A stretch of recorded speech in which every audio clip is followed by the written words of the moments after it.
Hey, this is Larry Nemecek, Dr. Trek, and you're listening to the Warm Blanket Podcast.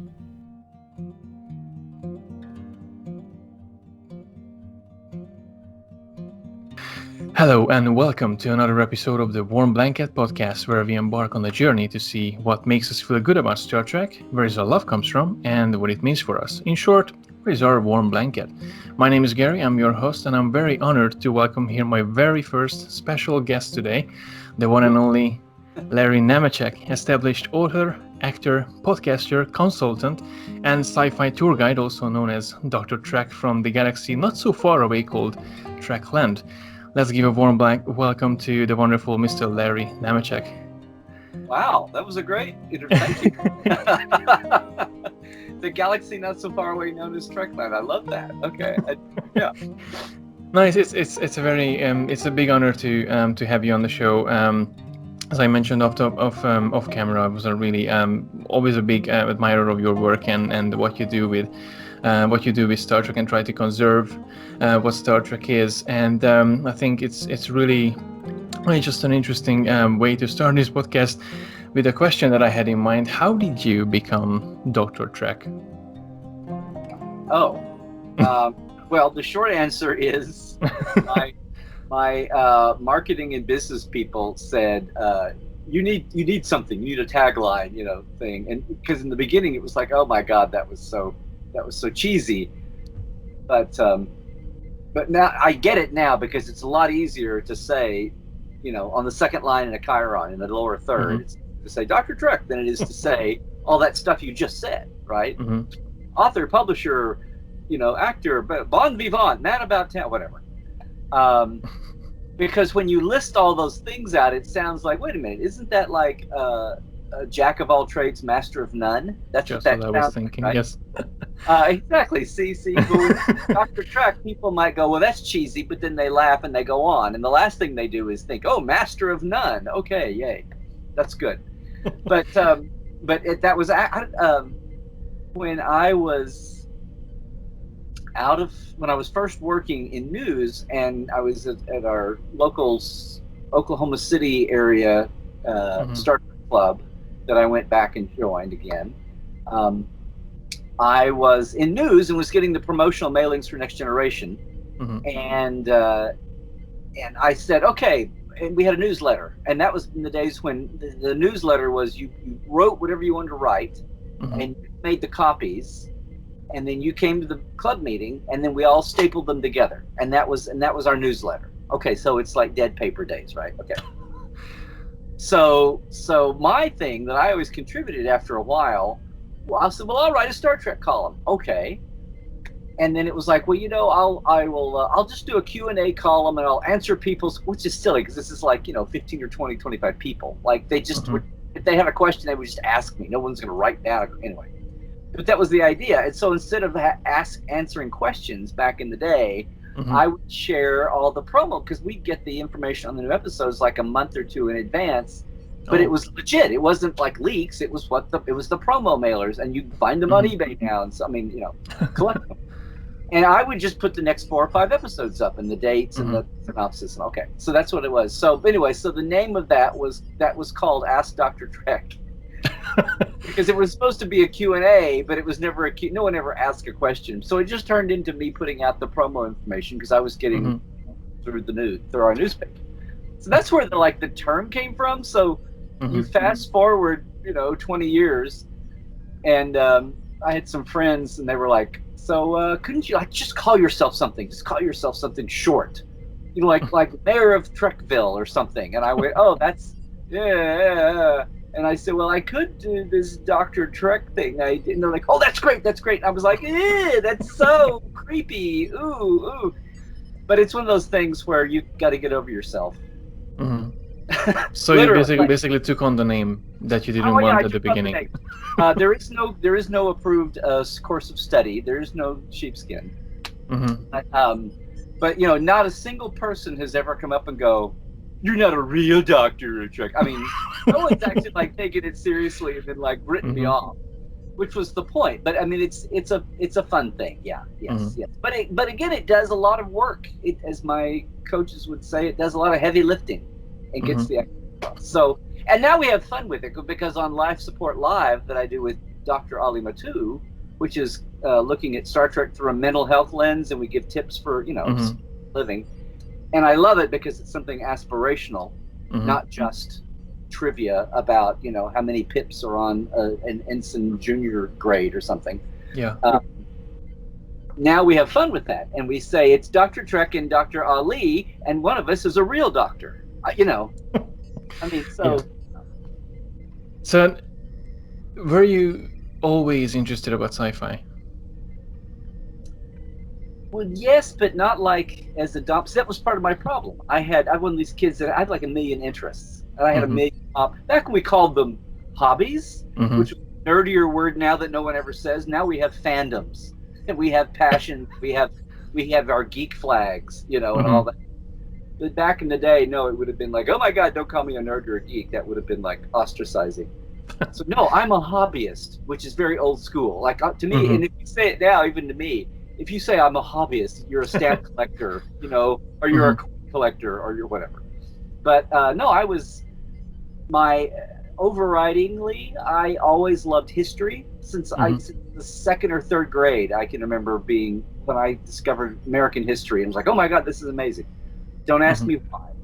But and I liked science. I had like a chemistry set, and I liked doing experiments and all that kind of thing. But I liked history, and I had a lot of interest. And I built models like model rocketry, model railroading, you name model building,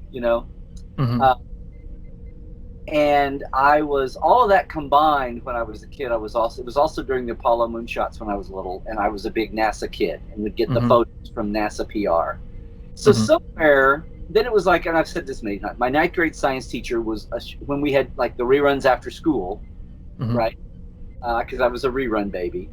And she was like her first year out of college teaching, and she was, long story short, she was aghast one day when she found out that I didn't get her Trek reference, and she was like, she's like, oh Larry, don't tell me you don't watch Star Trek. And I was like, well, no, it's that show with the guy with the ears. That was my, So I went home and started watching after school, and within a few weeks. And the thing that got me was, I got sucked in because I enjoyed it. I didn't really have labels or conscious.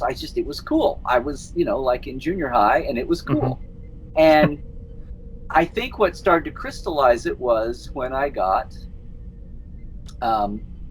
either the technical manual or the making of Star Trek first. They were new. And my first reaction to this was, oh my God, they planned all this. And, it's kind of like, it's like one of those, oh my gosh. And I didn't realize, subliminally that the making of Star Trek was telling you how TV was made. And that wasn't a common thing for somebody in Oklahoma in the middle, halfway between LA and New York out in the, nowhere. But yeah, that was, so I had like all these other interests, and I do clubs and passion things and all that. But and then I went to high school and was trying to figure out what to do with my life, and I was interested in I finally took some aptitude tests, and I was interested in communications. So I always thought I would go into TV and radio, and I wound up going into print first. But at the same time, I was in theater. So it's like all of this communicatively. So yeah, that's where Dr. Trek came from. So it's interesting that you got as you said, you got sucked into Star Trek, just the same way how you got actually into being Dr. Trek as well. So you didn't necessarily wanted to use Dr. Trek first, and you didn't necessarily know about Star Trek much, but then you got into it because of a referral. That's fascinating. Yeah. In a sense. Part of I'm not trying to twist it, but no. This is why different eyeballs are good on different perspectives are good. No, the Dr. Trek was the world changing to where I knew the world, like the whole digital revolution, the whole end of big box things, because I'd always I'm just little me. And yes, I wrote this book and I'm very proud of it by then. Mm-hmm. I'm just little me. I'm part, I was editing Communicator magazine, which was the official U.S. magazine of the U.S. fan club, licensed and official for 8 years. And I was doing some official things, especially after we moved to L.A. For 10 years, but it was always as part of something bigger. And I'm still part of something bigger. But the world of being a little wheel in a little gear in a big machine, that's all blown up. A lot of it blown up in 2005 and onward, thanks to digital revolution, the computer revolution, things being global, the internet. Yeah.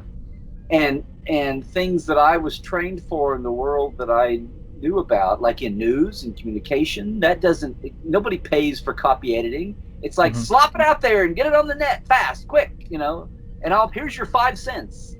Wow. It's like everything is, if you wonder why so much is misspelled, it's because it's out in 5 minutes. There is no copy editing lot. Even with prestigious newspapers with a website, it's sad to read things. I mean, I'm on a tangent.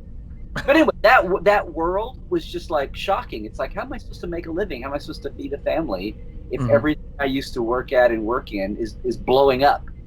And nobody has this was like the late this is like when Star Trek blew up, when the Viacom divorce happened, and when Decipher Games all but went bankrupt that owned the fan club. Anything would have gone down, we could have recovered. But between no new Star Trek being made, the Star Trek maker blowing up, which meant that everybody that I worked with in licensing and licensors and all of that was all gone, and there were only 1 or 2 people left standing. And the old StarTrek.com was left standing, but then that was taken out because its new owner didn't know the legacy of Star Trek and wasn't involved with it. So within 2 years, I was working with them, and then that went away and sat idle for 4 years. So it was like the world was blowing up around that time. And I kept saying, fine, give me the new manual. What am I supposed to do? And everybody's like, oh, we don't have a rule book. We're writing it right now. I'm like, well, how am I supposed to pay my bills? And they're like, just hang in there. We'll tell you in a few years. It's like, no, how do you handle this? And Star Trek was in a fallow time, and there was a lot of malaise, right? And I say it was fallow for 12 years. Yeah, we had the Kelvin movies, and thank God, because in the big picture, Star Trek would have suffered even more. And that was a lifeline. A lot of new fans came in.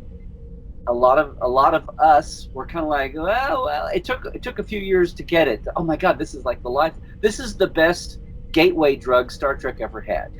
Because now that you're in Star Trek, now you can go see the real stuff.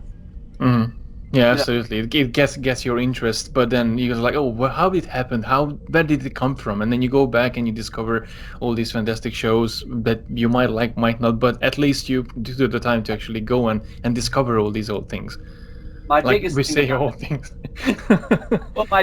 about I got it, and this is the other ingredient that I didn't even realize. Like, I was a kid from Oklahoma, and I have theater and journalism degrees. I'm not a big media guru, but I started to get it in 05, 06, and then 09, when the first movie came out, was the first time I went to STLV, and there was the secondary room in those days was like the room where the astronauts would give a talk, or where a science person would give a talk, or where, my God, like I can stage B sort of. Yeah, I remember at the height of Wesley being like not of Will's character, Wesley Crusher, not being like overtly ignored and being mean to, like it was when he was first on by a lot of fans. But just like not just lost in the scope of being an old, Next Generation's been around and they're the old guys and this isn't. I remember the first year Will was at Vegas, one of the last times he came, he did a tumbling and gymnastics show, and like 10 people came. I mean, like, let's all put our mats down and I'll lead you in some gymnastics and tumbling you can learn. And he was like desperate to come up with something to do to be relevant besides sell, just do autographs. And it was sad. It was kind of like, this is where all of our, and it was like all the people who were lost went in there.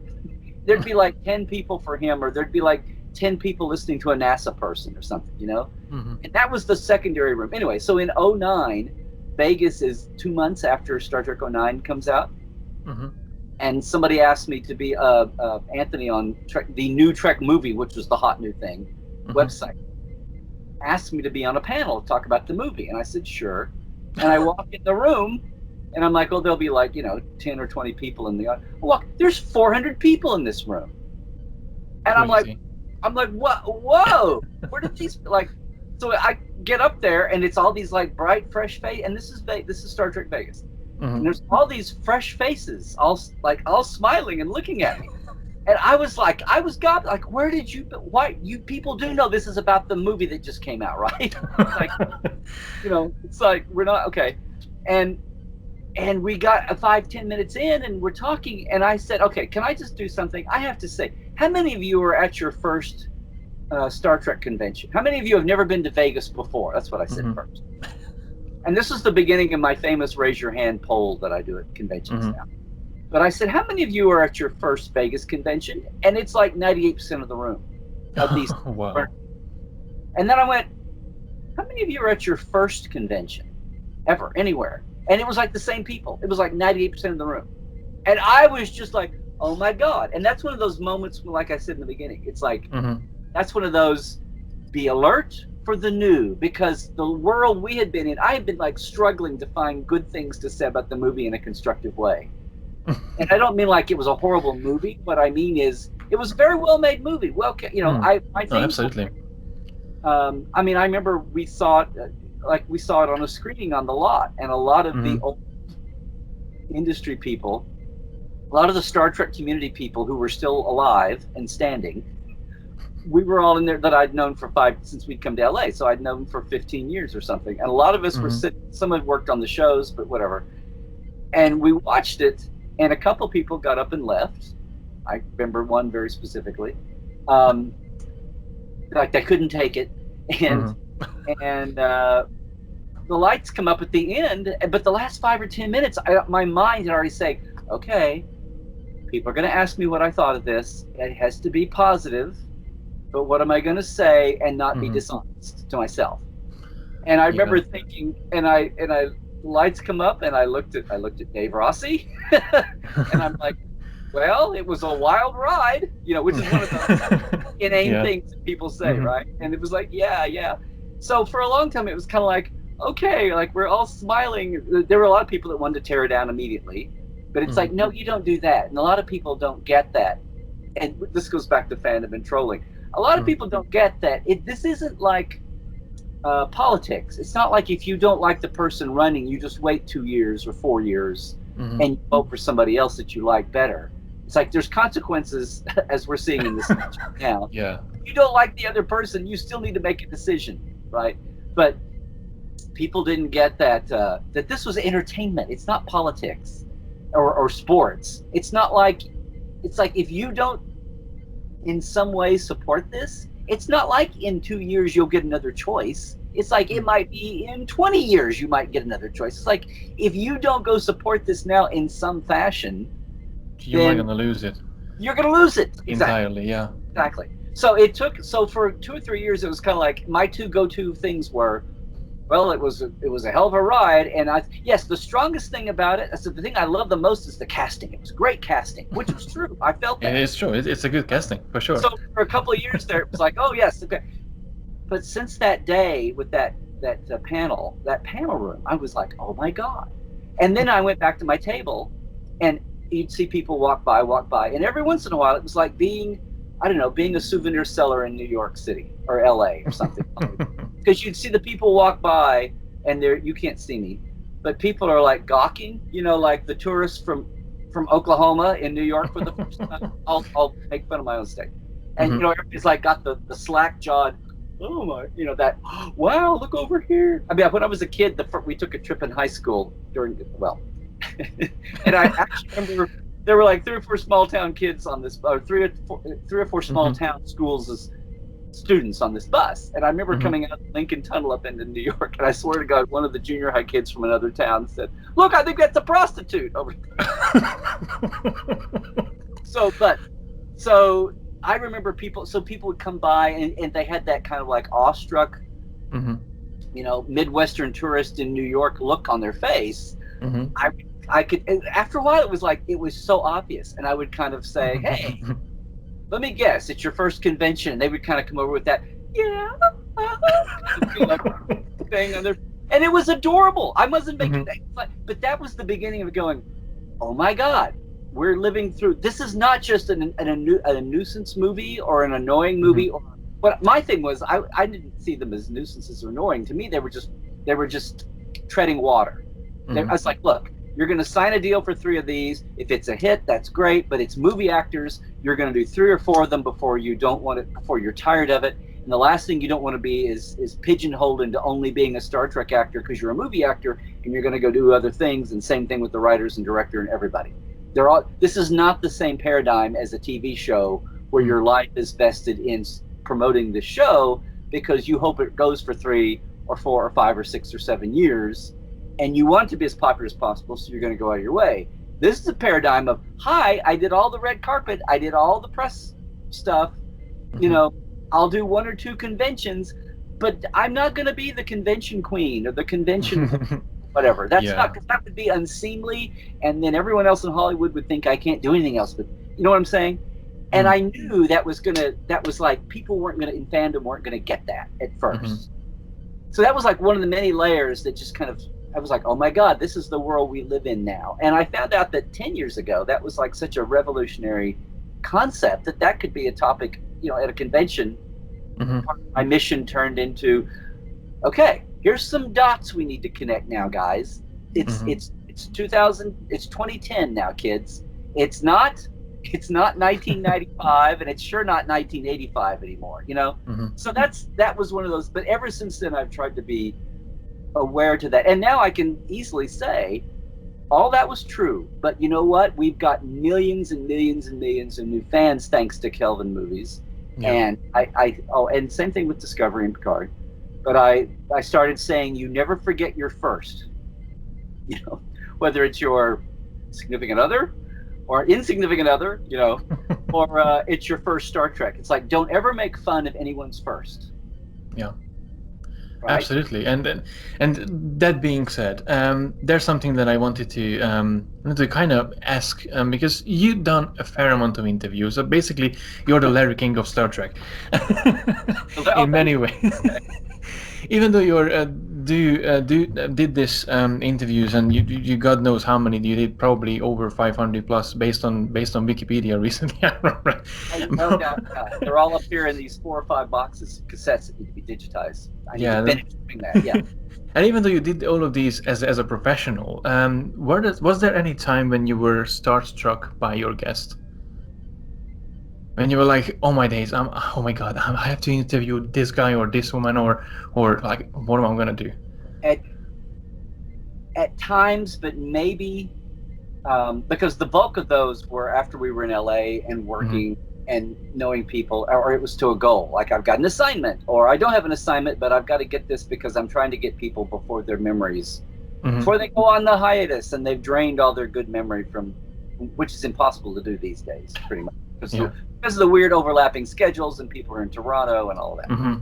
But and the bulk of them were all that I'm looking at in these boxes on cassette tape. The bulk of those were live, which was much different than just doing a phone interview. And the bulk of them were archival, where let's sit down at the end of the year and talk for an hour and a half and talk about the whole season. So there's a little bit for all of that. But but yes, to answer your question, yes. And a couple of times it wasn't so much about being starstruck. It was because they were phone interviews and it was the first time with people, and maybe they were, I don't know, say difficult, but it was like hard to do, especially on the phone, and you couldn't like eyeball gauge.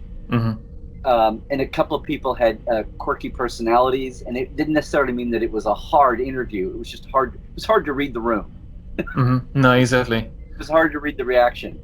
But one of the very first interviews I did was, we were still in Oklahoma, and I was at a convention. It's when it first dawned on me that I could go in and I worked in news, and it was like, wait a minute, I can get a press pass and go interview people.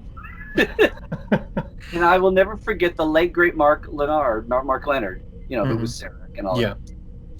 And he was that was the first actor I ever saw. In the old days, conventions paid actors a set fee, and then they say, okay, well, I'll do 2 hours on stage, an hour on stage, and I'll sign autographs for an hour. And, and if they were very gracious, they might, judge the costume contest. And if they were high enough, you would never ask them to do that kind of a thing. But the very minimum, they showed up 2 hours on stage, and they signed autographs for an hour. And they might say, I'll only sign 2 at a time, max, or I won't personalize, or no, I will sign until everyone's got it, whatever. And before everything became so, the burden of funding the actors in the show passed from the promoter's risk to fans, and that's why fans now pay pieces, per autograph, per thing, whatever. Anyway, Mark Leonard was the first actor I'd seen in those baby years of cons that brought his own pictures, because usually there were dealers that just sold photos, and they'd find out who the guests were. They would stock up and bring those photos, and everybody had to go to those 1 or 2 or 3 dealers to buy your photo. Then the actor would sign it, or you could bring something else. The girls that would have them sign their chest or something. That was kind of crazy. But that's those kinds of things. But he brought his own pictures, and he did it because he was suffering from a kidney issue, which was what eventually killed him. And he had someone else in his family, his daughter or something. I don't want to misquote, but something else. Anyway, it was a new thing. He had his own photos of Sarek, and if you had the option that you could either go do the normal thing and buy a photo from a dealer and have him sign it, or you could buy his photo, because all the money that you spent on his photo went right to that charity. And that was a new thing. So that was kind of interesting. But so they made me some interview time, and I was like, okay. So I was new, and I had talked to people at home, and occasionally an interview would come to town, but that was very rare. And I did sit down, and I was being very methodical and kind of fumbling around a little bit. And after I started, I was a little chatty, because I was still I was Okie. And I was a little chatty at first, and he basically was very brusque and said, yes, let's go on with it. He didn't say I don't have a lot of time, but that's basically what he said. And I immediately went to like, oh, okay, I'm being too chatty. Let's just get down to the dirt, So I did. But just in the process, I'm just thinking I've got 10 or 15 minutes. So let's cut to the chase. But in that 10 or 15 minutes, somewhere along the way, I said something about having been in theater and had an acting degree and was working in news now. And we talked, and he loosened up, and we got to talking. And after about 15, 20 minutes, I said, I said, really, we should wrap this up. You didn't have a lot of time. And he was like, oh, that's okay. Let's keep going. And that was a huge lesson. I mean, I will never forget that moment. That was a huge lesson about, if you just engage people, and if you share a little bit about themselves, and if you don't pander, but if you find a common connection, you go from being a perfect stranger, and this is going to be a pain, to, oh, maybe this will be enjoyable. And maybe it will even be like a break and a relaxation point. That person. And it's not just about get them to talk about themselves, and that sounds shallow because it's a celebrity. That's what we all do. We all do that. That's what salespeople do. That's what anybody, much less interviewers. It's like a trick of the trade. Anyway, that's one of those moments where I go, oh, so you said ever be stage struck? Maybe a little bit. The one time I really did an interview with Shatner live. It's when they opened the new tour show in 2007 here at Long Beach. And I'd been working on some of the consulting team for content, and also the assembly, and also the PR people. And it was opening night, and they paid him to be the spokesman, and they had an original series bridge. And part of the press conference, and I have the pictures from this, but it was like, now it's all the time, and all the museums and all the, but at the time, like he would, the last thing he would do was go sit in an original series like captain chair, much less on a bridge set. And that's what this was. It's like, unless they paid him big bucks, right? So he was the spokesman and did the commercials and all this stuff. So at the end of the press conference was all the press on the bridge, like at the front end on the view screen. I have pictures of this. And then he came out through the turbo lift doors, came out and sat down and said, okay, what do you want to know? And the press literally like did this, suck over. The press looked like the bridge cove, looked like the ceiling. It all leaned up and over.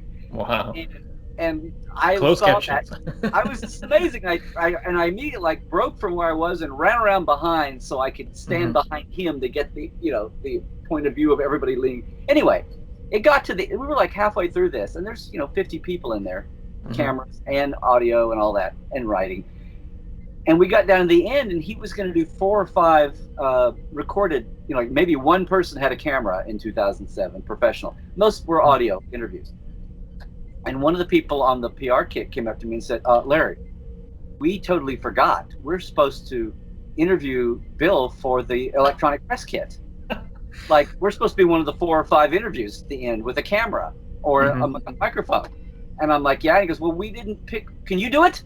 I'm like, okay, sure. And this was before Dr. Trek. This is back when I'm just a consultant. Here's the image you want, or here's the thing. And I'm like, okay, fine, yeah. And so I did. I pulled 4 or 5 questions out of my ass to talk to him, to say that made sense and weren't the same old. Here's my other motto: not the same old thing for the millionth time that wouldn't bore him, right? And we did. And I would kill to have that something. There's like no picture of me doing that. There's no video that I know of. Once again, like my one time I got to meet Gene. There's no camera of it. But anyway, but yeah, that's kind of qualifies. But the only time I would be like a little stage frighty is if it was somebody maybe for the first time and I just didn't know how it would go.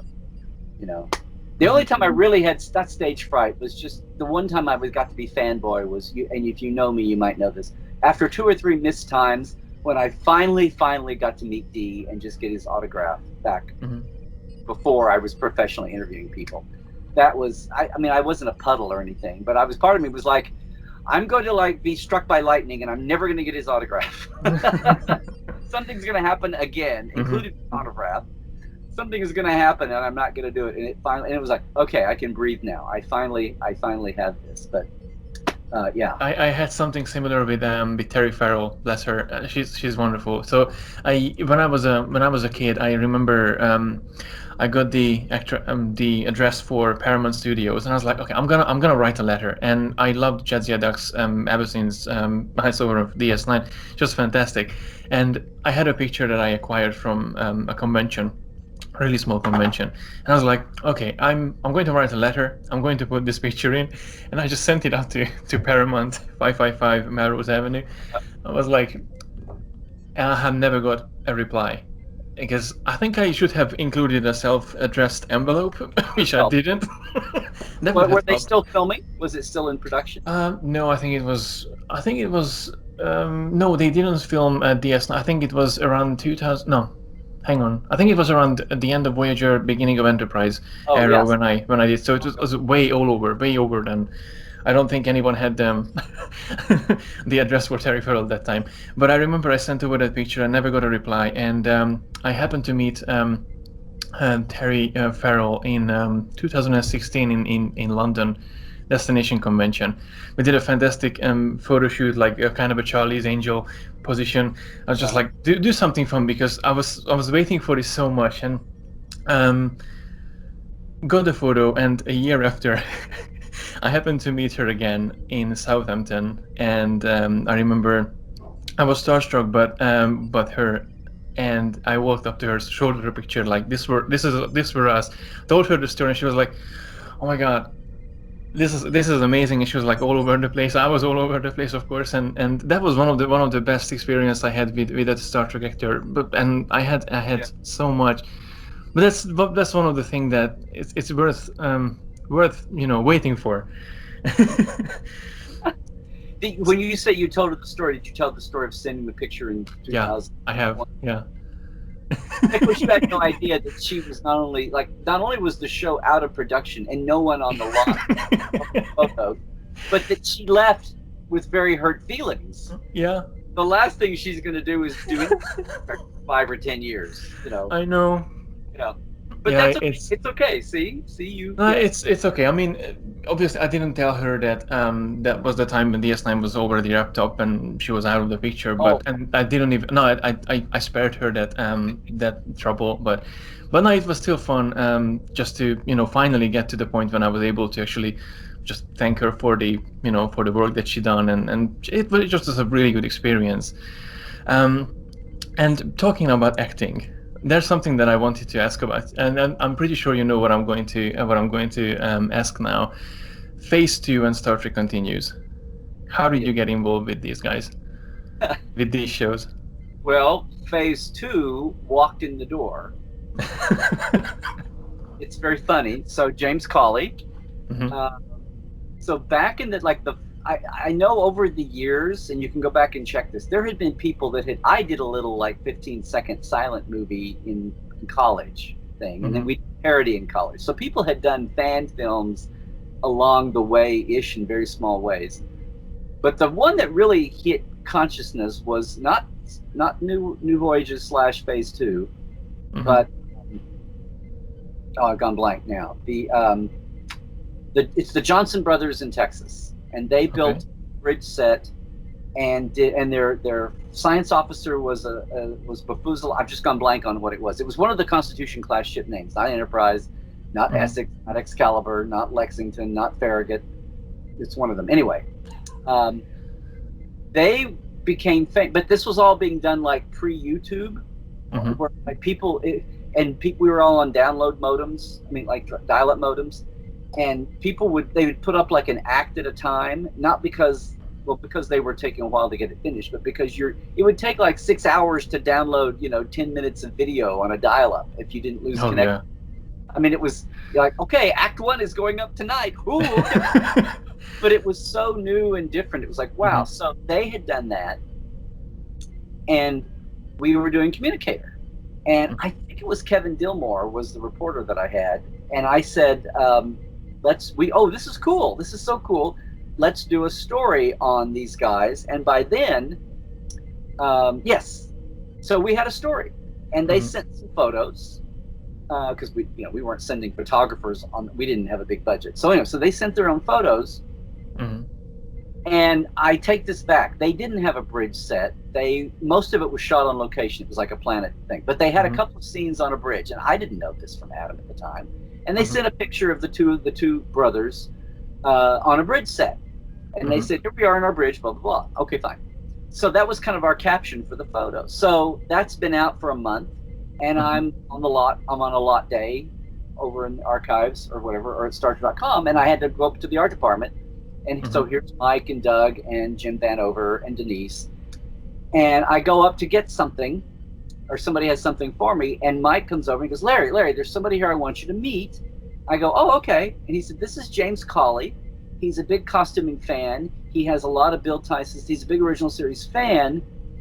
And he is doing a fan film of his own, kind of like the one you just did the story on. Oh, it was The Exeter. Okay. I knew it would come to me. So their whole see, nobody wanted to do an Enterprise and be Kirk. That would be sacrilegious. So they did, but they all wanted to see the uniforms and the props and the sets, and they were buildable by then. And people were even doing, nation here, do a movie on a laptop kind of thing by then. Effects, right?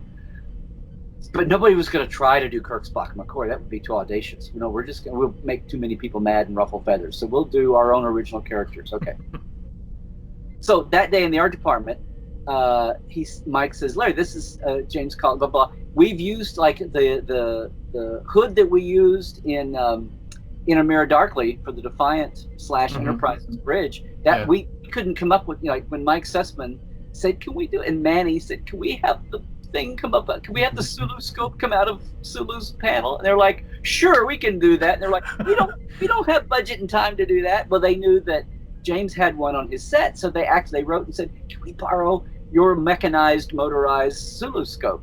I always called it the Viewmaster, but and he sent the one you see on camera is his, except they paid for it, and then they built a new one on their set in New York because they couldn't borrow things; they had to pay for things. So the thing you see in A Mirror Darkly is James Cawley's motorized thing coming up, but that's the only way they were able to do it on time and on budget. So they had a connection. They had been, helping out back and forth with things, fan, as long as it didn't get out, as long as it was kind of hush-hush, which is funny later on, but that's a side story. Anyway, he's standing there, and I said, that's awesome. That's so awesome. And I said, and he's like, Larry, can I ask you one so he's blah, blah, blah, blah, blah. Okay, fine. And then he goes, Larry, can I ask you one favor? He says, could you run a correction in the magazine, in Communicator? I'm like, what do you mean run a correction? And it was like, He went from this gregarious, smiling guy to this not angry, but like pain. He was like, he flips open to that page of the two of them standing on the bridge set, and he goes, "That's not their bridge, that's our bridge." And I'm like, "Wait, what?" He goes, "They came up and they didn't have their own bridge set, and I built one, and they filmed on my bridge." And I went, "Okay. Well, I don't think they were." He says, "They were lying." I go, "Well, I don't think they were lying. I think in the context of it's their productions, I think it's just it was just kind of a generic, here's our bridge. Like it's not from anybody else's movie, it's from our movie." And he's like, "Can you run a correction and say that they were standing on the bridge for for Strange New Worlds or New, whatever it was they were calling themselves then. Phase 2 was what it was in the beginning." And I said, and my mind's, because number one, corrections never work.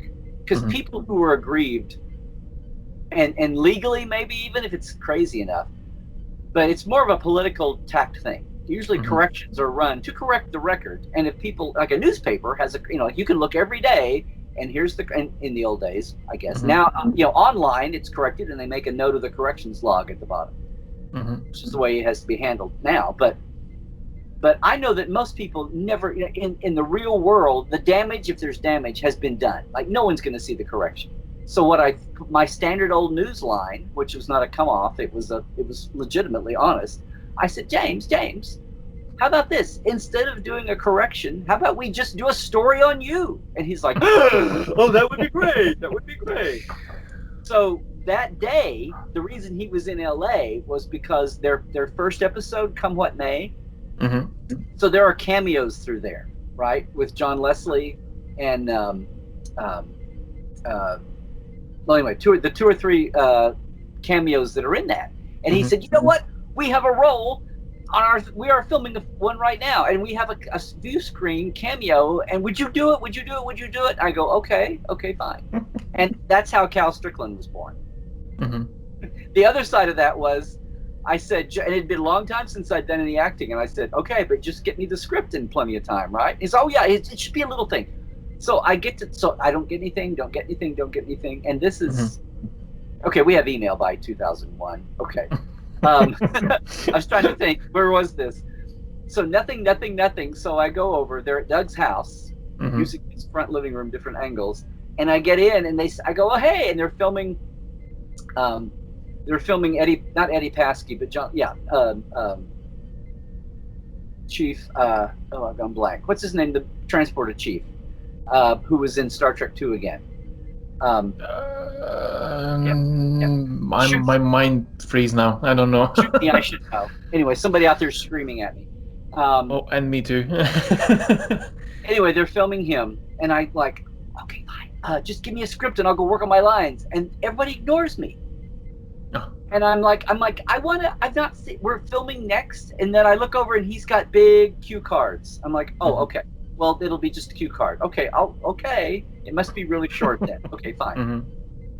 Finally, they're taking a break, because this is all community theater. It's like it's all just skin of the pants, flying by the seat of your pants kind of thing. And I finally said, "Guys, I really want to see a script so I can start working on lines." And they're like, "Oh, you'll be fine. It'll be a short thing." Well, and so finally they handed me a script. It's a page and a half of all talking. Well, if you've seen it, it's like this long rant he has. And it's like, we're filming this in half. I had barely worked on this. So I finally went in the bathroom and started working on it and going out. And I did want to go.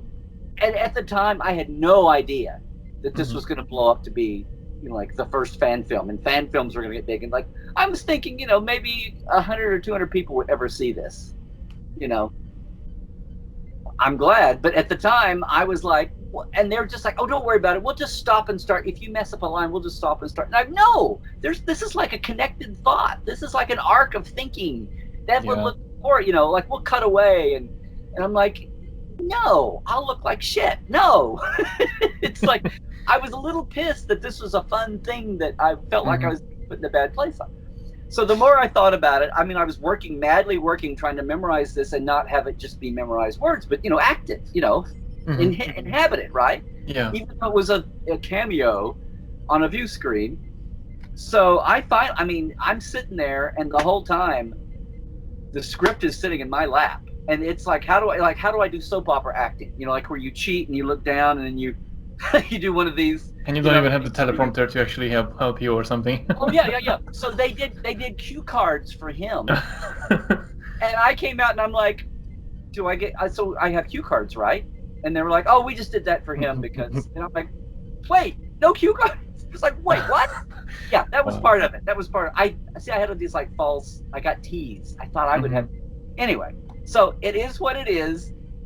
So like they put it together. You're finally able to download it. I remember going in somebody's office, and one of the assistants at Paramount in one of the Trek offices, and somebody, it may have been Juan, the script coordinator. It may have been when it might have been anyway. But somebody said, "So Cal, how's it going?" And I'm like, "Cal, what? Oh my God, you've seen that?" You know, it was like, oh, and it was like, oh my God, if he has seen it, then who else has seen it? It's like, and it was like I was embarrassed. It was just like, oh my God, this is like going to spread like, and that was in the slow motion download days, not, you know. Yeah. So I loved all that, but it was like so Strange New Worlds. I mean, so continues is when Shatner does his one-man show in Hollywood at the Palladium. Somebody called me and offered me tickets, and I think I saw my friend Tim Gaskell, who was one of the producers on StarTrek.com, which was I say long gone, had been gone 6 years. But anyway, we went. And I knew John Broughton from the Farragut, and he had flown out to L.A. to see, with his wife, had flown out to see the Farragut fan films. And this was 2012, maybe, 2011, 2012. And we were up in the balcony, Tim and I, and we came down at the end, and I'm walking across, and I'm like, that guy over there looks like John Broughton, but he lives in Virginia. What's he? He would have come. I told Tim, I said, that guy looks like John Broughton from the Farragut fan films, but he wouldn't have flown to L.A. I mean, Shatner's doing this all over the country. Why would he fly to L.A. to see it in L.A.? And as we're like walking through the mob, through the lobby to get out the front door, out of the corner of my eye, I see that guy waving at me. And I'm like, oh my God, that's John Broughton. You know? So I went over to say hi, and I'm like, you came to L.A. to see Shatner's show? Yeah. Oh, okay. Larry, I want to introduce you to somebody. This is Vic Mignogna. Oh, okay. He just played Kirk with us in a fair. And I'm like, oh, okay. Hi. So I met Vic there. He was like, hello. And then Ralph Miller, who is the sound guy, who's amazingly, he's a professional sound guy, but he works independent productions, and he's done a lot of the fan films. And we got together. He has a very quirky sense of humor. He does a Nixon impersonation. It's on YouTube. You need to see it. 1701 Pennsylvania Avenue, everybody. It's hysterical. You find out that Nixon was a Star Trek fan. It's funny. And it's on the tapes, and the Secret Service men have to put up with him playing with his little Enterprise around the Oval Office. It's funny. But anyway, we would have tacos at Ernie's Tacos here in North Hollywood. And one day he said, Larry, there's somebody I want you to meet. I want you to meet Vic. And I went, yeah, I think I said hi to him at, anyway, I had no idea what was going on, but he was basically like auditioning me-ish, but we just met. So we had tacos and talked. And then from there we went over and helped Tim Russ and Walter Koenig get filmed for the Of Gods and Men or was it Renegades? It was Renegades by then. So they were going to film. So Tim was filming Renegades. Who was directing it? Anyway, they were filming their bits, and they were putting makeup on Tim, and they were putting the whole Vulcan ears thing on Tim, and I was like, yeah. So it was before recorders on phones, and I wasn't ready, but I took some pictures. I didn't interview them, and I walk out there, and here's Vic running the camera for doing some tests, and I'm like, I just had lunch with this guy, and he's a guest, and he's like taking over. What is this? I didn't know it was planned, but anyway. So then 3 days after Christmas, when I am thrilled to get to work on stellar cartography, because it's the first cool thing since I was a kid in Star Trek, and it's star charting, and I'm all excited about, I'm going to clear my calendar and work on this. We've got to get it done like in January, February. I get this call. Hi, Larry, this is Vic Mignogna. Oh, hi. long story short, he basically wants me to play McCoy. He said, would you like to play McCoy in our, and I'm like, oh my God, just tell me it's any time but January, February. No, that's right when we're filming. Oh, well, no pressure. I can't. I said no at first, and he's like, oh, okay. So he sat on it for, you don't tell Vic no. So 2 or 3 days later, he calls, he goes, Larry, look, I understand. I cannot screw this up. I cannot screw this up because I'll be cursed by fans forever. And it's the first time in years we've had this cool thing. And if it doesn't sell well, we won't go back. No one will try it again. And he's like, look, we have FedEx in Kingsland. We have internet. You know, you could come and then work on when you're not on camera. We have a facility here. And I'm like, because I wanted to. I was really pissed that it was overlapping. So yes. So that's how. So I went. If I look tired in the first episode, it's because I'm like working on solar cartography at night and doing that by day, and also being totally overwhelmed that the bar, I had no idea the bar was so high. It was not typical fan film. All the fan films I'd ever seen were like some version of community theater, and this was like, no, this is off Broadway. This is like, you know, speed, marker, sound, action, go, and professionals are doing stuff. And I was like, oh my God. But I can imagine as well that you have when you played McCoy, like were there a feeling of you that you like, oh, I have to fill up these big shoes, or you like trying to make your own, or you know, because with that character it comes a certain responsibility as well.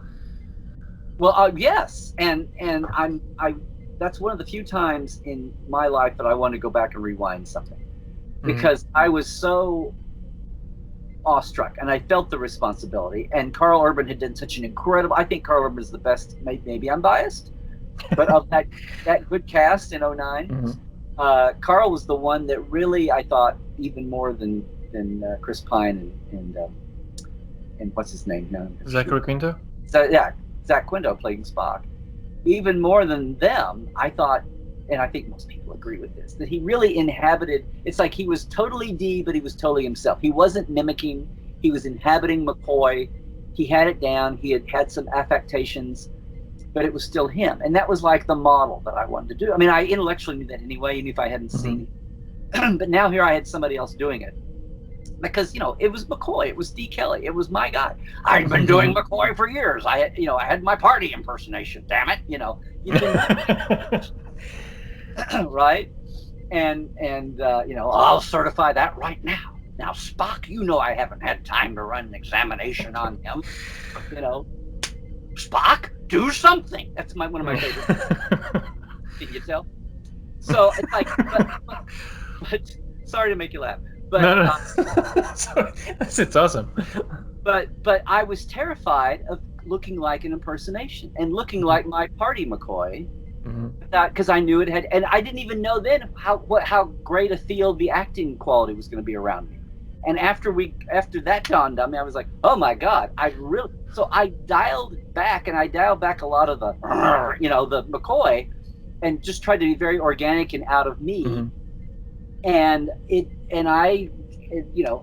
didn't have monitors. They had monitors. I didn't know anybody. I knew Lisa and Tim, the makeup people. And I knew Ralph, barely, kind of. And I had met Vic once. I didn't know another soul on the entire set. They came from all over the country. There were people from Seattle. There were people from Florida. There were people from New York. There were people from LA, the middle of Utah, Ohio. We had crew and cast people from all over the place. And they were anime actors. I didn't know, you know, the anime world. I didn't know anybody else to go lean on. I mean, I was in strangers. And I was really, the first day or two, I was feeling miserable because I hadn't had the part long. I hadn't worked on it like I should have. I totally had no clue it would be such a high bar. And I was exhausted from working on cartography at night. And I really felt down. And if I had just been able to watch a scene or two, or if I had had the confidence to ask, like some of the people were saying, can we watch that back? And I was like so new to everybody. I was like, I don't have the clout in this standing to go say, can I watch that back? You know, I mean, it wasn't like we didn't have the capacity. But if I'd been able to like just have a clip and go, oh my God, yes, I need to fix this, and this. And so I went 2 or 3 days and I gradually settled in. But I mean, and I'm being a lot of people afterwards critiqued it as not being a good McCoy. A ton of people loved it, and said it was the best McCoy ever. And I hope they weren't just blowing, smoke at my. But I mean, I get it. And you're always your worst critic should be yourself. Mm-hmm. But the second episode we did, I felt a lot. It was a lot less McCoy, but I felt a lot better about where I was in the character and all that. And I'd seen the first, and knew that and I had a couple of people during the show say, well, where's the McCoy? Ralph would say, where's the McCoy? And I go, I can't go party McCoy. I've got it. And he's like, no, you're not. No, go for it. People were saying, go for it. So it's like I was so worried about what you just said that I pulled it back a little too far, I think. Because McCoy had tons to do, and from his first line when he comes down and is yelling at Jim about we can't just go shooting at everything we see, kind of a thing. Yeah. But I love the being on those sets and playing with real props and doing the surgery, and I got to wear the joke was that I always wanted to wear the scrubs, because to me that was McCoy's right. Yeah. The lab jacket, and everybody could have a blue. Spock wears a blue. What's unique about that? But anyway, it would always be can I wear by the second episode, Vic was like, no, regular shirt, regular uniform. It's like, are we gonna get to wear? I need to be in the scrubs at least one. We're in sick bay, one scene. No, you just came down from the bridge. No, but it was awesome, and an awesome group of people. And like I said, I wish I could just rewind, because after that, it was like, I wish I could just rewind and go play those days back, knowing what I know now. But it's very. I guess it's a natural course of evolution for everyone. I mean, I'm not an actor myself, never gonna be one. But I seen myself doing things when I started my YouTube journey as well, and then even this podcast, it's been out for like I think 10 weeks or something, and I remember the first time, and then now I'm becoming more confident. So I think it's just practice and getting back to what you did before, and just trying to correct those things that you think it's not, but actually other people love that. The first DVD interviews I did, oh my God, what a snooze. I mean, I was the author of the Next Gen book, so I was on some DVD, and it's like, oh my God, what a wasted. Yes, I was so factual, and so I wasn't. It's like, it's not, you're in a camera interview for your knowledge or your experience, but you're also there to be there's an entertainment element to it too. You have to come back and talk to the camera, to the audience. You're not just talking to the guy or the girl asking you questions. You're going to be talking to future generations on the other side of the camera. And I wish I had, I hadn't had an experience doing that early. And I found an interview we did in the 90s promoting our local convention still in Oklahoma. And oh my God, there's three of us and a local news guy, and he's doing all his shtick. It's a 30-minute, local commentary show, which was wonderful for us. But you'd never thought, we thought it was great. We're just sitting there in our chairs answering his questions. And I'm like, oh my God. But yeah, it's that learning curve. Yeah. Well, you know what, that being said, I'm going to put you on a spotlight now, because this is a new segment that I want to do for the podcast. This is the surprise thing that I teased you about, and the segment called "Do Your Shat," which is a Captain Kirk impression game. Okay. So I want you to do your best, Captain Kirk. Oh well. I wish I had some lines to do, but that was. So, Gary, we don't know what we're up against here. We've never seen anything like this before. Spock, do something. Spock, analysis guess anything? Bones, you mentioned earlier that you've never seen anything like this before. You're not picking, the audio mic is not picking up the hand circling. No, I don't think you have to imagine. Yeah. I don't know. Is that enough? Do we need? It's fun as hell. Thank you very much for this. For some reason, I can think of blooper lines better. If we had the right, but you had the right, but we have the right, but you had the right. Yeah. Now you have to mesh together your this is for your own thing. You have to mesh together Party McCoy and your Kirk, and it would be a fantastic audio adventure. An audio adventure. That would be a good way to describe it. Yeah. Yeah. All right. So there's a couple of other things that I really wanted to touch on. First, your Star Trek themed tours, they are legendary. I never been able to sign up for any of them, hence the distance between Los Angeles and Scotland. But obviously you've been doing this for an awful lot of time, visiting many sites. How did you come up with the idea to actually have this Star Trek themed guide tour? Well, two things. One, a guy named Terrace Cassidy, who has a geek tour. Again, this is one of those things that comes out of the mother of necessity. The 2008 crash. He had a travel agency in Canada, in Alberta, small town in Alberta, and he was desperate for how to keep his company going. And he's a big geek. He's a big gamer, across the board, Star Wars, Star Trek, Middle Earth, everything, and a gamer. And he hit upon the idea of doing geek tours, that there would be some people, even in the slowdown, who would still have money and be able to do some leisure travel if it was unique enough, right? And so he came up with the idea of going to, the conventions kept going. They were hit hard like everything. But, there was still Gen Con for gamers, and Comic-Con happened and all of this. And he started doing different themes. And at one point, he was in Las Vegas. He came to Star Trek Las Vegas in 2010 or 2011 and came up to me at one point, and I had my table there, but I was doing my regular stuff. And he said, "Hi, I'm Terrace Cassidy, and I do this, and here's my story I just told you. Do you think a Star Trek tour would work, of Star Trek film sites?" And I'm like, "Oh," because I'd been wanting to do a book, because I had I had call sheets, I had the research. Here's a shocker: it's not all on Memory Alpha yet. Oh. So there's all the there's Vasquez Rocks, obviously. There's always something to learn. And there's a lot of commonly known places. The San Francisco landmarks from Star Trek 4. But there's an awful lot of obscure places, and a lot of places that a lot of people wouldn't care about. They're so obscure, but a completist, and I don't know if you know this or not, Gary, but there are people called completists in Star Trek fandom. They want the card signed by the second assistant security guard from the left in that one show. Okay. Oh boy. Yeah.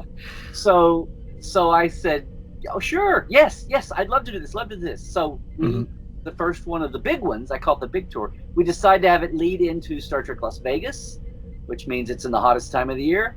But we came together, I pulled my factual knowledge, he had his tour knowledge, and my here's the sites, through a filter of what makes sense to do on different days of the week, what's gone, what's changed, what's the biggest fan favorite, what's obscure, what's a good mix. And we put that together and did it, and we needed at least 12 or 13 people to have it go. It barely made money, and we had about that much. And then we promoted for the next year. It didn't make. So we said, let's do 2 years and let the demand, as we promote and our word gets out. So then we did one. We had like a couple of people over the minimum in 2014 and changed some things around, and went to the Valley of Fire that year on the other side of Las Vegas, where Kirk dies in Generations on Viridian 3. That was Viridian 3. Learned a whole bunch of wacky things about the filming there. Anyway, we kept evolving it and all that. And then 2016 came along. We skipped 2015, but we did 2016. And what I call, I don't know how much you were tuned in, but what I started calling 5-0 fever, because everybody was so into, and there was nothing else going on, remember? So November of 2015, CBS announces this new thing, and we're going to do some kind of a Star Trek show on our new platform. And that got everybody like, oh my God. But there were no details yet. And then finally in March, Brian Fuller's running it. Oh, cool. Okay, and it wasn't until July at Comic-Con they said it's going to be called Discovery, and here's some rough footage. So that's the timeline. So all that year ahead of time, people were focusing on the 50th, and people who'd never gone to Vegas or they hadn't gone in years, and people from around the world, they're like, if I'm going to go to Vegas for the big convention, it's going to be this year, the 50th. And it was insane. It sold out. The hotels sold out. The 4 hotels around. I mean, it was crazy. And we had like 25 people on the tour. Wow. So we like doubled in size for the 50. Mm-hmm. So that was awesome. And we went to San Francisco and did San Francisco things. So in the middle of all that, I'm developing my own company, my own business here finally, and Portal 47, and trying to make that unique and different and something that people can't get anywhere else, and do it online mostly. But one of the live things I offered, aside from a meetup live with me, as part of the package of the features, was I gave a discount on a day tour. And I didn't want to compete with Terrace when we did it, even though it was increasingly random when we did. Because you can take a tour for anything in LA. You can go to the actor's suicide tour. You can go to the, the celebrity graveyard tour. You can take a tour of, and you can take a film site tour, but it's all generic places, right? From all of Hollywood.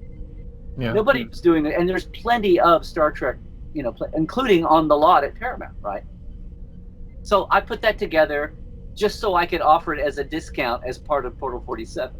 And a year goes by, 2 years go by, and finally somebody says, "Hey, I want to do the tour." It was like, oh, now I have to develop this.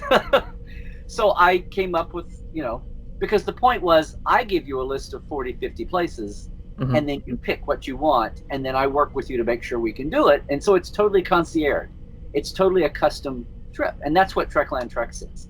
So that came out of Terrace asking me to do the big one, which we're going to do again in 2021, regardless of what's happening in the world or with conventions or what's going on. So we're working on that now.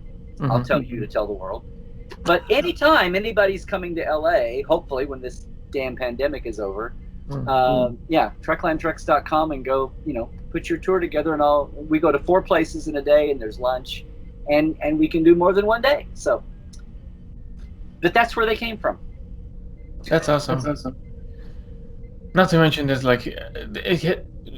I've always wondered, you've been in many of these places. How did you feel the first time when you visited Vasquez Rocks or the Griffith Observatory or even Van Nuys? I remember 2 years ago, I did a road trip, and I was overwhelmed by all of these sites. I think Vasquez Rocks was one of those sites that I was like, I can't believe I'm actually there. And we only had a day when we were going through all of these locations. But how did you feel going to these places the first time? Well, and I mean, you're in the UK. I might as well have been. I grew up in Oklahoma. So the first time I got to go to the Rockies, the first time I got to go to the first time I came to Southern California was 87. I went to Vegas to see a friend that I'd worked with, and then she took me down to LA, to Orange County, and we went to the beach, and we went to Disneyland, and it was the first time. And it's like, oh, and by that, I was in my 20s by then, but well into my 20s. So I wasn't like a little kid, but there's times you do feel like a little kid. And ticking off this list, like you said, like Vasquez Rocks, the first time to go, you're just kind of gobsmacked, and you're depending on what it is exactly, you're whether you're just you're stuck still, you're standstill in awe, or you wet your pants, or whatever your reaction is, you have it. And I don't remember specific oh my god, but your first time at the Tillman Water Plant for Starfleet Academy.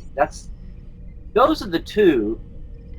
The thing I get now out of doing the tours, the thing is, it's almost like, it's kind of like all these home shows, the home development shows where they renovate somebody's house, right? Or they find something, and the last thing of the show is they bring the people in and they do it's even the reveal, and they and the people go, oh my god, and they get it all at once. It's so much that moment. And I've learned now, the last 3 or 4 times I've had people walk through the gate at Tillman, and they come through, and I'm like, okay, don't look, and I turn them around, and I get my camera ready. It's for them as much as it is for me.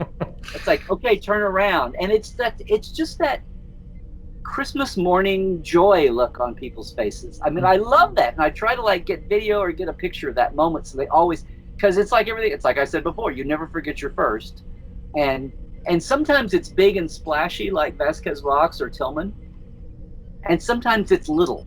It's a little thing. Like you're walking around for a half hour at Vasquez, and then I say, okay, everybody thinks the Gorn fight, but let's go find Capella 4. And they're like, what? like the 10, like from Friday's Child, and you go over and you've got the clip on your phone or on your pad, and you set people up, and it's like, okay, and here's the communicators on Table Rock, and here's where the boulders fall on the Klingons and the Capellans, and people, and it's like, and that's a sneaky one because they're expecting to see the Gorn fight, on the tilted rocks. But when you go and when you line up, one of the best times was when we were at Will Rogers State Park, where they actually filmed the bird of prey landing in 4 on the polo field. So the whole time in Star Trek 4, when Jillian's in her old blue pickup, and at the beginning when they land and they walk, and there's that, it's like green trees and that white simple fence. It's a horse fence.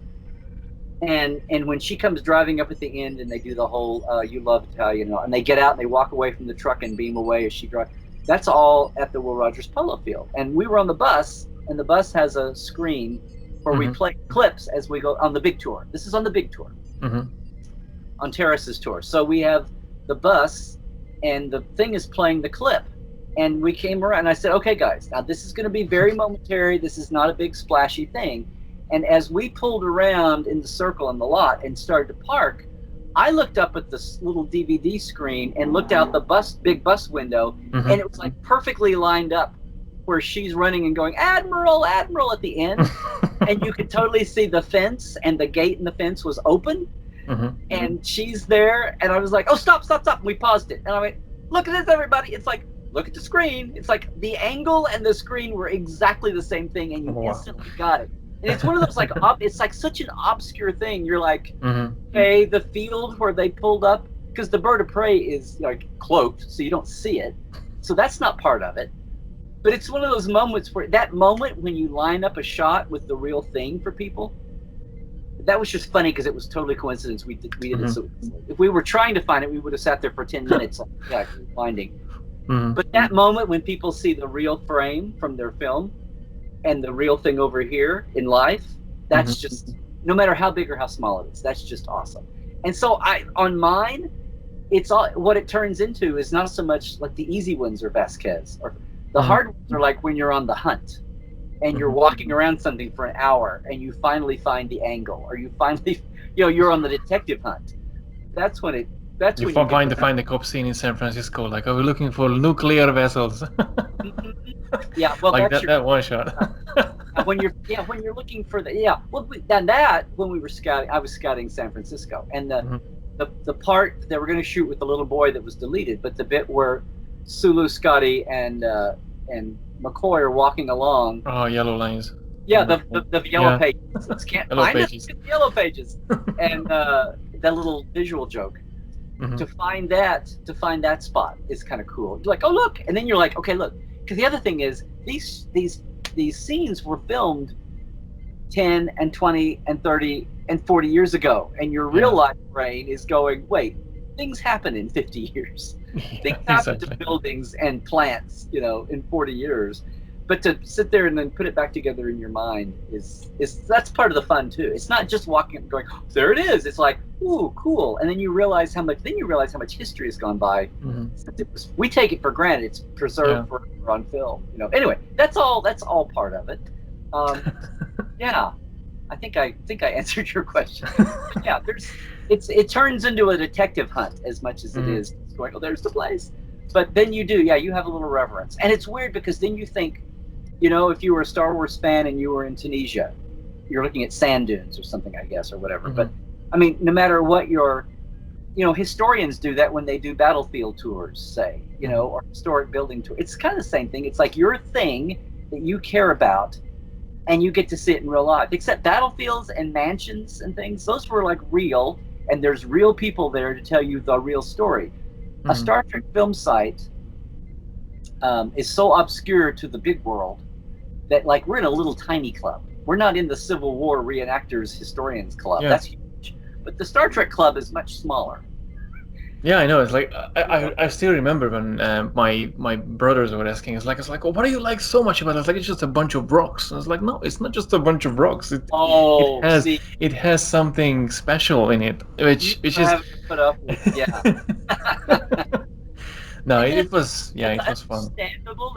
See, on the big tour, I mean, I'm open to that too. But on the big tour, Terrace has a thing he calls the alternate universe package, which is like if your significant other, if your wife, your husband, your brother, your mother, whoever's come with you is not a fan, they will come up with things to keep them busy. Although, what's funny is most of the Star Trek sites are also real world things. Like I just said, the Tillman water plant's kind of interesting, and there's a Japanese beautiful, yeah, house over here. I mean, it's interesting on its own. It's a garden, and there's things about all the plants there, or the sewage process, and why this is such a beautiful sewage plant. I mean, or you're at the Santa Monica Pier, or you're at Will Rogers State Park. You can go up to the ranch house where I give tours about Will Rogers. It's weird how Star Trek and Will Rogers overlap. But yeah, but we have a thing where we cater to the people who aren't Trek fans, but we've never had anybody like that come along, or who would admit it anyway. So most of the time, it's easy to find things to keep them happy all year. But I totally get that. Then you said that it's just a bunch of rocks. It's like, yeah, well. Oh no, I got this expression from my brothers all the time, like saying, it's like, oh, look, Star Trek. Like, it's just like you see a ship flying from there, people shooting to each other. I was like, are you sure that's what you watch? I was like, it's not Star Trek. Always had to reason with them, but then at one point I just gave up. And then now we got to the point when they see Star Trek, they send me a picture on my phone saying that, oh, Gary, look, Star Trek on the TV. I thought about you. It's like, really? That's awesome. And that's sweet. That's like my relative to do. Yeah. Even my mom got to the point when she didn't understand why I love so much, and then now she's not obsessed, but she loves going back to Enterprise and rewatch it all the time. So it's awesome. You're doing your part. You're doing your unintentionally though, but I guess so. So I know we're way over schedule, at least your schedule, and the podcast. No, not that. No, but to wrap this up, the one thing that this podcast exists, and I try to kind of find out what people. What is the first thing that comes to people's mind, and what Star Trek means to them? What is their warm blanket when you think about Star Trek? So what is your warm blanket when you think about the whole of Star Trek, which is for you probably would be a difficult thing, having to know you and being literally present for God knows how long. What is your Star Trek? What is your warm blanket when you think about it? Sunny. I appreciate that. I did not see it on opening night, though, just so you know. I was like 8 or 10 years late to the party. I was a rerun baby. My warm blanket about Star Trek, it's when I guess it goes, it's like I've been grateful for the last couple of years, and that's why I said I think I said this, I love life support live, because I feel like I'm finally doing something aspirational. I mean, the core of Star Trek, the standard line, as everyone says, it's aspirational, it's excitement for the future, it's not dystopian.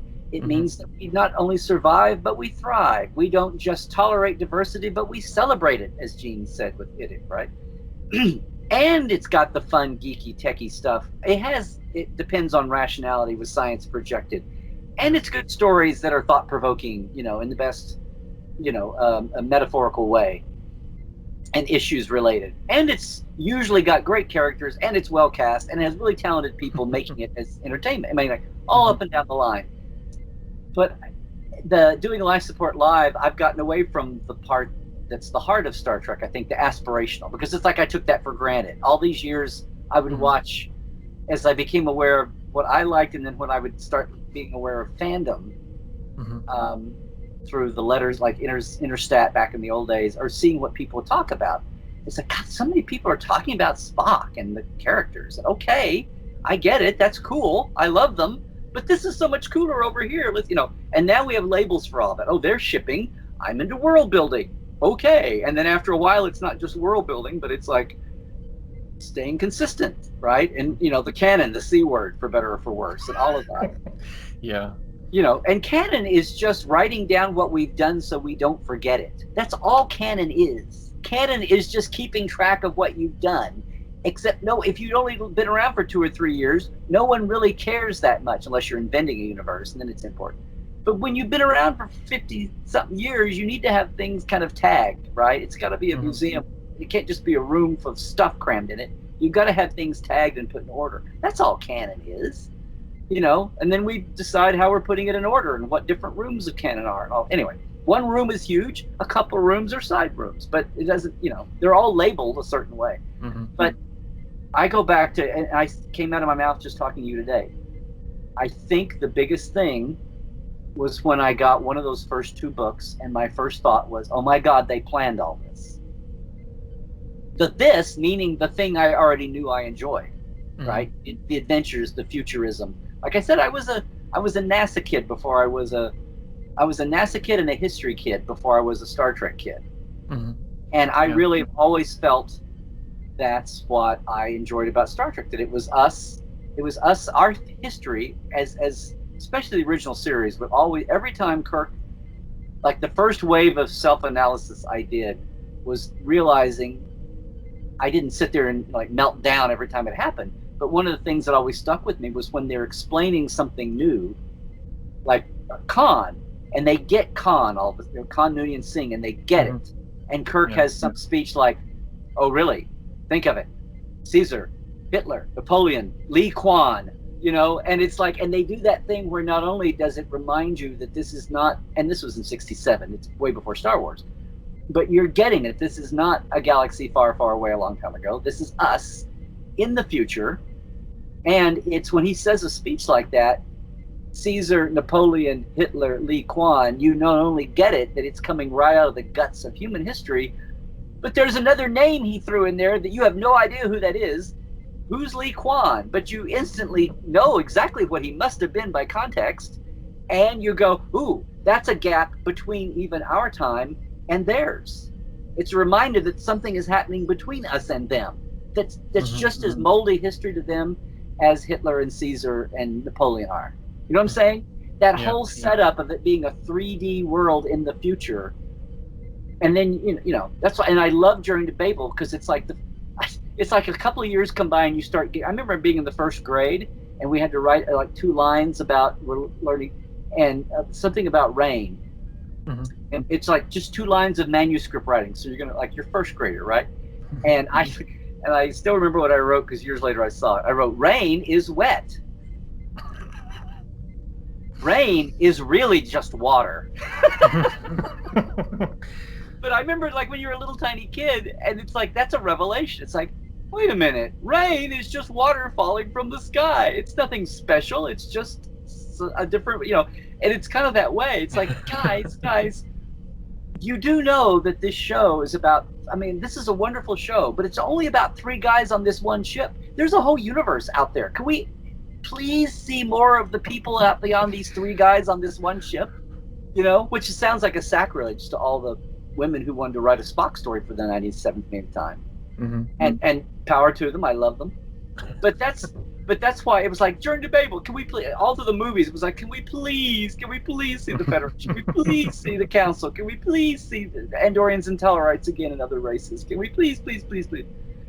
So all of that goes back to that. And when I remember thinking, oh, look, it's all organized. And that, and when the first time I bought 3 books at a B. Dalton's in the mall after the first couple of books. And when the David Gerrold's books came out, I remember I bought The World of Star Trek and a couple of lightweight things. And I bought them at the same time. And I'll never forget, the clerk there said, oh, yeah, we try to keep all these things in stock for all you Trekkies. And that was the first time I went, oh, is that what just happened? Is that what I am? Okay, I guess so. Like, I can remember that as clear as day. But I forget what your exact question was, but I think I've answered it. I think you answered it perfectly. Yeah. Absolutely. Well, it was amazing. I honestly, I cannot thank you enough to spare your time and be here in this little city show that I call Warm Blanket. No. It's a great. I don't know. Is it only about Star Trek? No, not only about Star Trek. I try to branch out in the future, so it's gonna be a bit more versatile, let's say. But no, it's not just literally about Star Trek. It's to sit down with fans alike, and in a sense you're a fan as well, because you're not just Dr. Trek, you're a fan. That's how you started, and I'm just really glad that we got to explore a little bit of who you are and what you do, and it was just amazing. I could listen to you all day talking about Star Trek, and it's awesome. Well, here's a southern. I started here's a southernism for you, but then some people take it the other way. I was going to say bless your heart, but I don't mean that in a mocking way, as some in the South. I mean, that's awesome, and I just it's part of what motivates me is as the years have gone. There was a time when I thought, all the stuff I saw and I knew and I remember, it's so like as the new Treks come along, it's so old and dusty. No one cares. Everything's about the new, and I'm about the new too. I'm not trying to live in a cave, and I'm like, it's like a race to keep up with everything new, and not just to keep up with it, because and it's amazing now that CBS is doing such a great job of documenting things, and we live in a techie world where people think, but like during the Berman era, shows would go by, and after I got into like being a magazine editor and doing licensed books and things, and being pissed off that you go back to get something that was big, and obviously there must be good photography, before we could just do digital frame in high res, and you were leaning on photography, and especially like high res photography, and you go back even as late as like in Enterprise, and the first time we had an Orion slave girl, the first, they actually did an all green makeup job on and I remember thinking, oh, this is awesome. We'll do posters, we'll do magazine covers with her. And you go back and it's like, you did do a special photo shoot with her, right? No, it's just the regular stage photography. I'm like, what? Thank God some of the people that made special makeup for Mike Westmore took their own pictures. And over the 90s and the aughts, that's what saved some of these images that people see. Are the things that other people, not the studio, but the things that other people who got it or they were proud of their work. They were smart enough to take good pictures, and that's why we have, and it's before there were cameras on phones. I wish digital cameras had been invented 10 years earlier. We would have had much better, But anyway, all of that they're doing such a great job now of documenting everything. But one of the things I realized was people do love the new. But even in the moment of the new, there are gaps. And if you let it get by and something isn't preserved or recorded out of someone's mouth or preserved as an image, even though they're doing such a great job now, that still happens. And there are still angles, and you can't anticipate 20 and 30 years from now what an angle someone's going to wish somebody had been able to ask then, because the person's their past, or it's long gone or something, or it's long gone from people's memory. Because that's the thing about Star Trek. After a while, I got to where I would try to ask people, like, you do know, how does it feel to know that 30 and 40, like, they could be the second assistant craftsperson keeping the lunch on the table, right? And it's like, how does it feel to know that 30, 40 years from now, people are going to be like studying, well, maybe not their work, but people are going to be studying what they did. And some people, sometimes they go, oh, you can't think about that. You just have to do the best you can. And then it's out there. And occasionally you get somebody who like, they never thought of that. And it's like, oh. And then it's like, oh no, it's deer in the headlights time now. But Star Trek is one of those things. Star Trek is not like 95% of anything that goes in front of it, or 98% of what goes in front of a camera. There's very few. Star Trek, Star Wars, Doctor Who. Okay, now lately Harry Potter and DC and Marvel movies. I mean, there's very few things when you think of so much stuff that's filmed from day one that has a big enough audience. And think there's cults and niche groups with everything. A lot of things. A lot of things, and some things are so bad. My Mother the Car and Me and the Chimp and Plan 9 from Outer Space. There's something that's so bad they have followers. But, there's very few things that are so hugely big that Star Trek is that kind of thing that 50 years from now, someone wants to know what the assistant prop person's mother's maiden name was or something. You know what I mean? Yeah. So that's been a thing. And get the autograph as well. Yeah, right. The completionist. For the trading card. Yeah. So that's a thing that's where I've, at the same time keeping up with all the new, realizing that the time when I was thinking, when the internet got going, and now we're having websites and everybody's incestuously just copying each other's news story. And I'm like, oh my God, but you do see a story and you go, that's not new. That happened in 1998. And then you go, wait a minute, Larry, How much of the audience reading that has any clue that that happened in 1998, or this same thing happened already? So it's like, it's the same thing with the wide world. It's the same thing with politics and news and everything else and culture. It's like 99% of this is not new. We've been through this before. So if it's anxiety producing, here's some relief. If it's passion producing, if you're loving it, let me add to your love and your passion even more. And if it totally is something in the 1% that's absolutely ravingly new, this is why it's making such a thunderclap with everyone, you know? Yeah. Well, I hadn't thought of it that way. Thank you. I just understand it a whole different way. Anyway, that's I'm happy to help. That's where I found the life without feeling like, oh, this is just old stuff getting older. And no, we only care about the new. It's like, no, I see young fans come along and they're excited, and it's like, but did you know this? And they're like, oh my God. And if they've been around the block once or twice, because everybody needs their time to absorb everything first. You have to fall in love with your first cast, you know, and your first show. You have to fall in love with that and go through that. But there'll come a time on the third or fourth date, you know, the fourth or fifth date when you're ready to take in more. And so that's what Dr. Trek is for. And that's what you're gonna do in the future, adding more into this enthusiasm. Hopefully. and keeping the past alive, Absolutely. Pulling those voices out. And that's what Portal 47 was about, pulling those people out that younger people today, or even middle-aged people today, had no clue about, or they've just never heard, period. You know, you don't see them on a convention, you don't see interviews with them, but they have even more to add to the tapestry that is Star Trek. Well, again, thank you very much for no, jokes aside, thank you very much for being here. It was an absolute honor. And for all the listeners, thank you very much for listening to yet another episode of the Warm Blanket podcast. And I'll see you in the next episode. Live long and prosper. And that was it for this episode. I really hope that you enjoyed it, and rest assured, new episodes will be coming out every week where we sit down with a Trekkie to find out what makes us feel good about Star Trek and to discover what is our warm blanket made of. If you really enjoy listening to this podcast, please leave a review on your favorite podcasting app. It would really mean a lot to me. To find out more about this audio adventure, please visit TREKKERPRISE.com/podcast, where you can also listen to the previous episodes. Thank you again for listening to yet another episode of the Warm Blanket podcast, and I'll see you in the next episode. Live long and prosper.